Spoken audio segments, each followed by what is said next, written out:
अमृतपाल ਨੂੰ ਲੈ ਕੇ ਲਗਾਤਾਰ ਸਰਚ ਆਪਰੇਸ਼ਨ ਜਾਰੀ ਹੈ ਤੇ ਅਮਰਿਤਪਾਲ ਦੀ ਭਾਲ ਦੇ ਵਿੱਚ ਚਲਾਇਆ ਗਿਆ ਸਰਚ ਆਪਰੇਸ਼ਨ 7ਵੇਂ ਦਿਨ ਦੇ ਵਿੱਚ ਦਾਖਲ ਹੋ ਗਿਆ ਪਰ ਨਿਤ ਨਵੇਂ ਖੁਲਾਸੇ ਹੋ ਰਹੇ ਨੇ ਅਮਰਿਤਪਾਲ ਨੂੰ ਲੈ ਕੇ ਤੇ ਹੁਣ ਇੱਕ ਨਵਾਂ ਖੁਲਾਸਾ ਹੋਇਆ ਹੈ ਅਮਰਿਤਪਾਲ ਨੂੰ ਲੈ ਕੇ ਕਿ ਅਮਰਿਤਪਾਲ ਯੂਕੇ ਦੀ ਸਿਟੀਜ਼ਨਸ਼ਿਪ ਚਾਹੁੰਦਾ ਸੀ ਅਤੇ ਇਸ ਲਈ ਉਸਦੇ ਵੱਲੋਂ ਅਪਲਾਈ ਵੀ ਕੀਤਾ ਜਾ ਚੁੱਕਿਆ ਹੈ। ਤੁਹਾਨੂੰ ਦੱਸ ਦਈਏ ਕਿ ਅਮਰਿਤਪਾਲ ਦੀ ਪਤਨੀ ਯੂਕੇ ਦੀ ਰਹਿਣ ਵਾਲੀ ਹੈ ਤੇ ਪਹਿਲਾਂ ਤੋਂ ਹੀ ਉਸਦੇ ਕੋਲ ਯੂਕੇ ਦੀ ਨਾਗਰਿਕਤਾ ਹੈ ਤੇ ਕੁਝ ਸਮਾਂ ਪਹਿਲਾਂ ਹੀ ਅਮਰਿਤਪਾਲ ਦਾ ਵਿਆਹ ਹੋਇਆ ਸੀ ਤੇ ਹੁਣ ਇਹ ਖੁਲਾਸਾ ਹੋਇਆ ਕਿ ਅਮਰਿਤਪਾਲ ਯੂਕੇ ਦੀ ਸਿਟੀਜ਼ਨਸ਼ਿਪ ਲੈਣਾ ਚਾਹੁੰਦਾ ਸੀ।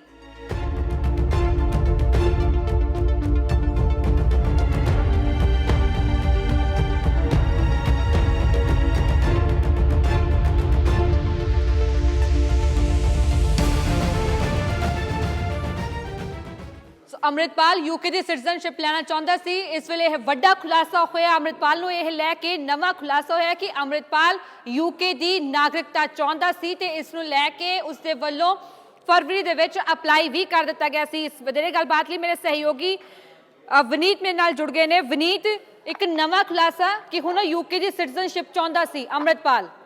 बिल्कुल योगिता, देखो फरवरी ਦੇ ਵਿੱਚ ਹੀ ਅਮਰਿਤਪਾਲ ਦੀ ਨਾਗਰਿਕਤਾ ਨੂੰ ਲੈ ਕੇ ਸਵਾਲ ਉੱਠਣੇ ਸ਼ੁਰੂ ਹੋ ਗਏ ਸੀ, ਜਿਸ ਦੇ ਵਿੱਚ ਅਮਰਿਤਪਾਲ ਦਾ ਖੁਦ ਬਿਆਨ ਆਇਆ ਸੀ, ਆਪਣੇ ਆਪ ਨੂੰ ਭਾਰਤ ਦਾ ਨਾਗਰਿਕ ਉਹ ਨਹੀਂ ਦੱਸਦਾ ਹੋਇਆ ਨਜ਼ਰ ਆਇਆ ਸੀ। ਇਸ ਤਰ੍ਹਾਂ ਦੀ ਗੱਲ ਉਸ ਦੀ ਤਰਫੋਂ ਕੀਤੀ ਗਈ ਸੀ, ਜਿਸ ਤੋਂ ਬਾਅਦ ਇੱਕ ਵੱਡਾ ਵਿਵਾਦ ਹੁੰਦਾ ਵੀ ਨਜ਼ਰ ਆਇਆ ਸੀ। ਔਰ ਹੁਣ ਜਿਹੜੀ ਸੂਤਰਾਂ ਦੇ ਹਵਾਲੇ ਤੋਂ ਜਾਣਕਾਰੀ ਮਿਲ ਪਾ ਰਹੀ ਹੈ ਕਿ ਅਮਰਿਤਪਾਲ ਦੀ ਤਰਫੋਂ ਫਰਵਰੀ ਦੇ ਵਿੱਚ ਹੀ ਯੂਕੇ ਦੀ ਸਿਟੀਜ਼ਨਸ਼ਿਪ ਜਿਹੜੀ ਹੈ ਅਪਲਾਈ ਕੀਤੀ ਗਈ ਸੀ, ਕਿਉਂਕਿ ਅਮਰਿਤਪਾਲ ਦਾ ਵਿਆਹ ਜਿਹੜਾ ਬ੍ਰਿਟੇਨ ਦੀ ਰਹਿਣ ਵਾਲੀ ਕੁੜੀ ਦੇ ਨਾਲ ਹੋਇਆ। ਉਹਨਾਂ ਦੇ ਕੋਲ ਪਹਿਲਾਂ ਹੀ ਬ੍ਰਿਟੇਨ ਦੀ ਜਿਹੜੀ ਨਾਗਰਿਕਤਾ ਹੈ ਤੇ ਅਮਰਿਤਪਾਲ ਵੀ ਯੂਕੇ ਦੀ ਨਾਗਰਿਕਤਾ ਚਾਹੁੰਦਾ ਸੀ, ਇਸ ਕਰਕੇ ਉਸਨੇ ਫਰਵਰੀ ਮਹੀਨੇ ਦੇ ਵਿੱਚ ਅਪਲਾਈ ਕੀਤਾ ਸੀ। ਹਾਲਾਂਕਿ ਹਜੇ ਉਸਦੀ ਨਾਗਰਿਕਤਾ ਵਾਲੇ ਜਿਹੜੀ ਫਾਈਲ ਹੈ ਉਹ ਐਮਬੈਸੀ ਦੇ ਕੋਲ ਹੀ ਪਈ ਹੈ, ਅਧਿਕਾਰੀਆਂ ਦੇ ਕੋਲ ਪਈ ਹੈ। ਉਸਦੇ ਉੱਪਰ ਹਜੇ ਵਿਚਾਰ ਵਿਮਰਸ਼ ਜਾਂ ਫੈਸਲਾ ਨਹੀਂ ਲਿੱਤਾ ਗਿਆ। ਲੇਕਿਨ ਇੰਨਾ ਜ਼ਰੂਰ ਸੀ ਕਿ ਅਮਰਿਤਪਾਲ ਨੂੰ ਪਹਿਲਾਂ ਹੀ ਪਤਾ ਸੀ ਕਿ ਜਿਸ ਢੰਗ ਦੇ ਉਹ ਕੰਮ ਕਰ ਰਿਹਾ, ਹੁਣ ਕੰਮਾਂ ਨੂੰ ਲੈ ਕੇ ਭਾਰਤੀ ਏਜੰਸੀਆਂ ਜਿਹੜੀਆਂ ਨੇ, ਪੰਜਾਬ ਪੁਲਿਸ ਜਿਹੜੀ ਹੈ, ਛੇਤੀ ਉਹਦੇ ਖਿਲਾਫ ਵੱਡਾ ਐਕਸ਼ਨ ਲੈ ਸਕਦੀ ਹੈ।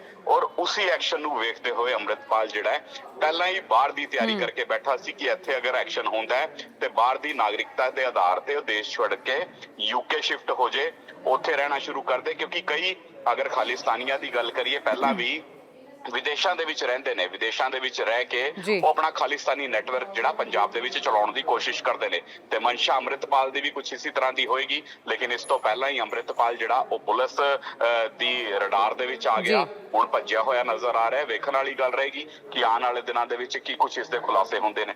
ਬਿਲਕੁਲ, ਕਿਉਂਕਿ ਪਹਿਲਾਂ ਤੋਂ ਹੀ ਉਸਦੇ ਵੱਲੋਂ ਜਿਸ ਤਰੀਕੇ ਨਾਲ ਕਿਹਾ ਜਾਂਦਾ ਸੀ ਕਿ ਪੁਲਿਸ ਦੇ ਵੱਲੋਂ ਪੂਰੀ ਵਿਉਂਤਬੰਦੀ ਕਰਕੇ ਆਪਰੇਸ਼ਨ ਚਲਾਇਆ ਗਿਆ, ਪਰ ਅਮਰਿਤਪਾਲ ਉਸ ਤੋਂ ਪਹਿਲਾਂ ਹੀ ਇਸ ਚੀਜ਼ ਨੂੰ ਲੈ ਕੇ ਕਲੀਅਰ ਸੀ ਕਿ ਐਕਸ਼ਨ ਅਗਰ ਹੋਏਗਾ ਤਾਂ ਉਸ ਤੋਂ ਪਹਿਲਾਂ ਐਕਸ਼ਨ ਹੋਣ ਤੋਂ ਪਹਿਲਾਂ ਹੀ ਉਹ ਯੂਕੇ ਫਰਾਰ ਹੋਣ ਦੀ ਇੱਕ ਤਰੀਕੇ ਨਾਲ ਕਹਿ ਸਕਦੇ ਹਾਂ ਕਿ ਭਾਲ ਦੇ ਵਿੱਚ ਸੀ।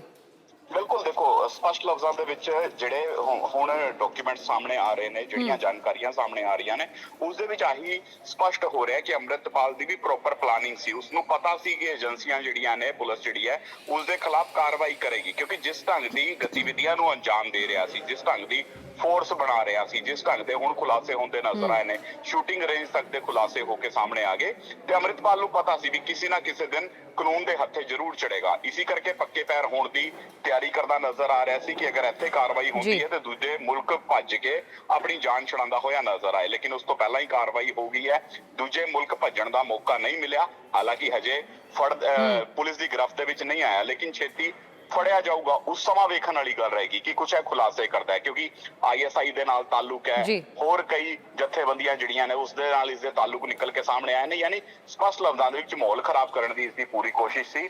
ਔਰ ਬਾਹਰ ਦਾ ਵੀਜ਼ਾ ਵੀ ਇਸ ਦੀ ਤਰਫੋਂ ਜਿਸ ਢੰਗ ਦੇ ਨਾਲ ਨਾਗਰਿਕਤਾ ਅਪਲਾਈ ਕੀਤੀ ਹੋਈ ਸੀ ਕਿ ਯੂਕੇ ਦੀ ਨਾਗਰਿਕਤਾ ਇਸ ਨੂੰ ਮਿਲ ਜੇ, ਉੱਥੋਂ ਦਾ ਸਿਟੀਜ਼ਨ ਹੋ ਜਾਏਗਾ, NRI ਹੋਣ ਦੇ ਨਾਤੇ ਕੁਝ ਹੋਰ ਬੈਨੀਫਿਟ ਵੀ ਲੈ ਸਕਦਾ ਹੈ, ਆਪਣੇ ਆਪ ਨੂੰ ਬਚਾ ਲੇਗਾ ਇਹ ਉੱਥੇ ਰਹਿ ਕੇ, ਪੋਲੀਟੀਕਲ ਅਸਾਈਲਮ ਵੀ ਲੈ ਸਕਦਾ। ਇਸ ਤਰ੍ਹਾਂ ਦੀ ਹੋਰ ਕਈ ਗੱਲਾਂ ਨਿਕਲ ਕੇ ਸਾਹਮਣੇ ਆਣੀਆਂ ਸੀ, ਲੇਕਿਨ ਉਸ ਤੋਂ ਪਹਿਲਾਂ ਇਸ ਦੇ ਖਿਲਾਫ ਕਾਰਵਾਈ ਹੁੰਦੀ ਨਜ਼ਰ ਆਈ ਹੈ। ਜੀ तमाम गलबात लिए शुक्रिया वनीत। सो नज़र बनाए रखना।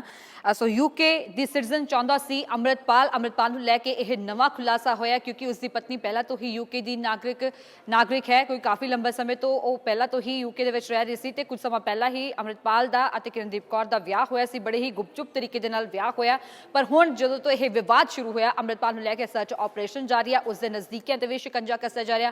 ਪਤਨੀ ਤੋਂ ਵੀ ਪੁੱਛ ਪੜਤਾਲ ਹੋਈ ਹੈ, ਪਰਿਵਾਰਕ ਮੈਂਬਰਾਂ ਤੋਂ ਵੀ ਪੁੱਛ ਪੜਤਾਲ ਹੋਈ ਹੈ, ਖਾਤਿਆਂ ਦੀ ਜਾਂਚ ਕੀਤੀ ਜਾ ਰਹੀ ਹੈ। ਹਾਲਾਂਕਿ ਜੋ ਅੰਮ੍ਰਿਤਪਾਲ ਦੀ ਪਤਨੀ ਕਿਰਨਦੀਪ ਕੌਰ ਹੈ, ਉਸ ਨੂੰ ਲੈ ਕੇ ਇਹ ਖੁਲਾਸਾ ਹੋਇਆ। ਇਹ ਕਿਹਾ ਜਾ ਰਿਹਾ ਕਿ ਬੱਬਰ ਖਾਲਸਾ ਜੋ ਜਥੇਬੰਦੀ ਹੈ, ਜੋ ਖਾਲਿਸਤਾਨੀ ਜਥੇਬੰਦੀ ਹੈ, ਉਸ ਦੀ ਉਹ ਮੈਂਬਰ ਰਹੀ ਹੈ ਤੇ ਉਸ ਜਥੇਬੰਦੀ ਦੇ ਲਈ ਉਹ ਫੰਡਸ ਵੀ ਜੁਟਾਉਂਦੇ ਸੀ, ਜਿਸ ਦੇ ਕਾਰਨ ਉਹ ਇੱਕ ਵਾਰ ਯੂਕੇ ਪੁਲਿਸ ਦੇ ਵੱਲੋਂ ਉਸ ਨੂੰ ਗ੍ਰਿਫਤਾਰ ਵੀ ਕੀਤਾ ਜਾ ਚੁੱਕਿਆ ਹੈ। ਪਰ ਹੁਣ ਜੋ ਹੈ ਇਹ ਨਵਾਂ ਖੁਲਾਸਾ ਹੋਇਆ ਕਿ ਅੰਮ੍ਰਿਤਪਾਲ ਆਪਨੇ ਜੋ ਯੂਕੇ ਦੀ ਸਿਟੀਜ਼ਨਸ਼ਿਪ ਲੈਣਾ ਚਾਹੁੰਦਾ ਸੀ ਤੇ ਇਸ ਤੋਂ ਪਹਿਲਾਂ ਵੀ ਉਸ ਵੇਲੇ ਵੀ ਅੰਮ੍ਰਿਤਪਾਲ ਵਿਵਾਦਾਂ ਦੇ ਵਿੱਚ ਆ ਗਿਆ ਸੀ, ਜਦੋਂ ਅੰਮ੍ਰਿਤਪਾਲ ਦੇ ਵੱਲੋਂ ਇਹ ਕਿਹਾ ਗਿਆ ਸੀ ਕਿ ਉਹ ਆਪਣੇ ਆਪ ਨੂੰ ਭਾਰਤੀ ਨਾਗਰਿਕ ਨਹੀਂ ਮੰਨਦਾ ਤੇ ਜੋ ਪਾਸਪੋਰਟ ਹੈ ਉਹ ਸਿਰਫ ਇੱਕ ਡਾਕੂਮੈਂਟ ਹੈ ਆਪਣੇ ਆਪ ਨੂੰ ਦਿਖਾਉਣ ਦੇ ਲਈ, ਤੇ ਸਿਰਫ ਉਸ ਨੂੰ ਇੱਕ ਡਾਕੂਮੈਂਟ ਦੀ ਤਰ੍ਹਾਂ ਜੋ ਆਪਣਾ ਪਾਸਪੋਰਟ ਹੈ ਉਹ ਉਸ ਨੂੰ ਯੂਜ਼ ਕਰਦਾ ਹੈ ਤੇ ਉਹ ਆਪਣੇ ਆਪ ਨੂੰ ਭਾਰਤ ਦਾ ਨਾਗਰਿਕ ਨਹੀਂ ਕਹਿੰਦਾ, ਜਿਸ ਨੂੰ ਲੈ ਕੇ ਕਾਫੀ ਵਿਵਾਦ ਵੀ ਹੋਇਆ ਸੀ ਤੇ ਲਗਾਤਾਰ ਜੋ ਵਿਰੋਧੀਆਂ ਦੇ ਨਿਸ਼ਾਨੇ ਤੇ ਵੀ ਆ ਗਿਆ ਸੀ। ਪਰ ਹੁਣ ਜੋ ਹੈ ਇਹ ਨਵਾਂ ਖੁਲਾਸਾ ਹੋਇਆ ਕਿ ਅੰਮ੍ਰਿਤਪਾਲ ਦੇ ਵੱਲੋਂ ਫਰਵਰੀ ਦੇ ਵਿੱਚ ਹੀ ਅਪਲਾਈ ਕਰ ਦਿੱਤਾ ਗਿਆ ਸੀ ਯੂਕੇ ਦੀ ਸਿਟੀਜ਼ਨਸ਼ਿਪ ਲੈਣ ਦੇ ਲਈ ਆਪਣੀ ਪਤਨੀ ਦੇ ਬਿਹਾਫ ਦੇ, ਕਿਉਂਕਿ ਆਪਣੀ ਉਸ ਦੀ ਪਤਨੀ ਪਹਿਲਾਂ ਤੋਂ ਹੀ ਯੂਕੇ ਦੀ ਨਾਗਰਿਕ ਹੈ, ਯੂਕੇ ਦੀ ਨਾਗਰਿਕਤਾ ਹੈ ਉਸਦੇ ਕੋਲ। ਪਰ ਅਜੇ ਤੱਕ ਇਸ ਐਪਲੀਕੇਸ਼ਨ ਤੇ ਕੋਈ ਵੀ ਫੈਸਲਾ ਸਾਹਮਣੇ ਨਹੀਂ ਆਇਆ ਤੇ ਯੂਕੇ ਐਮਬੈਸੀ ਦੇ ਵਿੱਚ ਇਹ ਫਾਈਲ ਪੈਂਡਿੰਗ ਪਈ ਹੋਈ ਹੈ।